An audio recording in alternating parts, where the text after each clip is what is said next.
என்னோட ஃப்ரெண்ட்க்கு வந்து இன்னும் 2 டேஸ்ல மேரேஜ். அவ கல்யாணம் பண்ணிக்க போற மாப்பிள்ளைக்கு நீங்க கால் பண்ணி பிராங்க் பண்ண. ஹலோ ஹலோ, யாரு?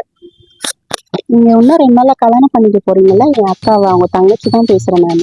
வாடி மச்சினியே வாசிட்டு தேடி மச்சினியே. சொல்லு ஐஷு, என்னாச்சு? ஸ்வேதா என்ன சொல்ல சொன்னாலா? என்னாச்சு?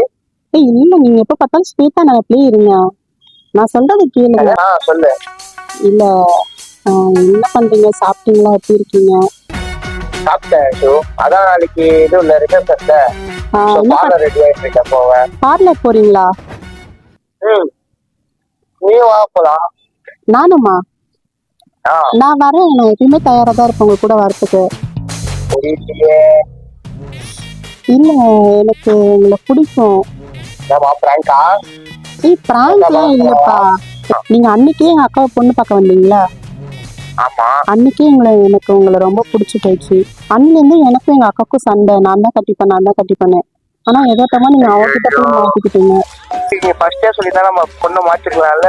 இல்ல இப்ப கூட ஒண்ணுமே இல்ல சரிங்களா? இன்னும் 48 மணி நேரம் இருக்கு, நல்லா யோசிங்க. ஒண்ணு ஓடி போலாம், இல்லன்னா உங்களுக்கு ஈஸியான வழி சொல்றேன். என்னது? எங்க அக்கா கழுத்துல தாலி கட்டுவீங்களா? ஆமா. அந்த டைம்ல டக்குன்னு எனக்கு கட்டிருங்க, நான் உங்க பக்கத்துல நிக்கிறேன். உனக்கு கட்டணுமா? இல்ல, நீங்க எங்க அக்காவை கல்யாணம் பண்ணீங்கன்னா நீங்க என்னையும் கல்யாணம் பண்ணிதான் ஆகணும். நான் விட்டு தர மாட்டேன் உங்களை. புரிஞ்சுக்கோ ஐஷு. சரி ஓகேவா, பண்ணிக்கலாம்.